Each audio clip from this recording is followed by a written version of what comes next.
Бүген Татарстан язучылар берлеге 85 еллыгын билгеләп үтә. Каләм әһелләрен Дәүләт Советы рәисе Фәрит Мөхәммәтшин котлады. Татарстан язучылар берлеге бүген Мәскәү белән Санкт-Петербург ныгыннан кала иң зур оешмаларның берсе. Ул 337 әгъзаны берләштерә. Тантанада Әхәт Гафар белән Клара Булатовага халык шагыйре исеме бирелде.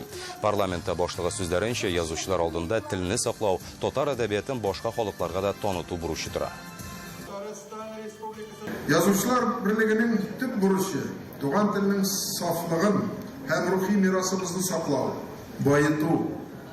Шуны әйтергә кирәк, халкыбызның тарихын, гореф-гадәтләрен, традицияләрен әсәрләр аша укучыларга җиткерүдә зур эшләр башкарыла.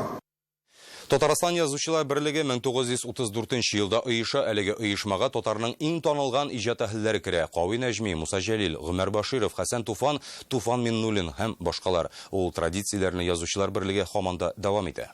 Асыр шатында торган мәлебез хәтер кайрылып үткәнгә карый. Бакый дөньядан хәлләр ничек дип дәшәсен кебек, Мөхәммәд абый. Шагыйрь Ләбиб Леронның бүген 17 китабы язучылар берлегенә ул 89 елда кушыла. 10 ел актив язганнан соң гына 50 аша оешмага үткәрәләр. Ул язучылар берлегенә караган истәлекләрне хәзер барлый. Язучыларның гаебе бар дип әйтәсе килми, ләкин яхшы әсәрләр булса, укый торган әсәрләр булса, әлбәттә халык аны укый дип беләм. Татарстан язучылар берлеге Татарстанда да, Россиядә дә саллы оешма. 85 ел элек Октябрь революциясеннән соң яңа автоном республикада оеша. Татарстан язучылар берлегенең беренче құрылтайы хәзерге Тинчурин театры бинасында узган. 1934 елның 25 июленнән 29-на кадәр һәм құрылтай 4 көн дәвамында эшли. Ул вакытта беренче рәис итеп татар шагыйре Кави Нәҗмине сайлыйлар. Архивта бүген дә беренче съезд документлары саклана. Бу мәсәлән Әмирхан Еникинең берлеккә кабул итүне сорап язган гаризасы татарча, латин графикасында. Менә монысы беренче финанс ярдәм турындагы документ. Командировкалар өчен 34 елда 25 мең, 35 елда 40 мең сум акча тотылганы билгеле. Партиялылык. Ул тормышның нигезе. Әдәбиятта бу тәмам шулай.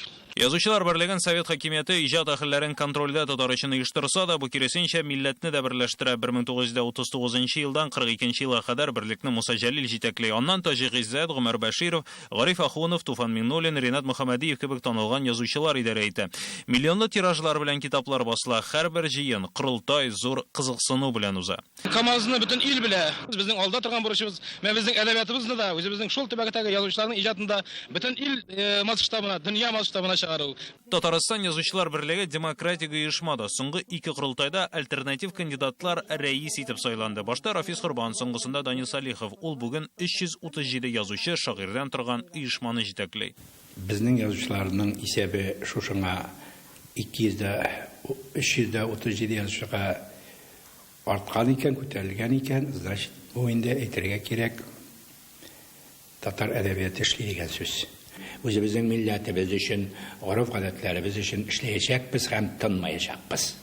Бүген язучылар берлегендә Татарстанның гына түгел, чит төбәкләрдә иҗат итүчеләр дә бар. 30% исә яшьләр. Совет чорында инде ул рухи бергәлек кенә түгел.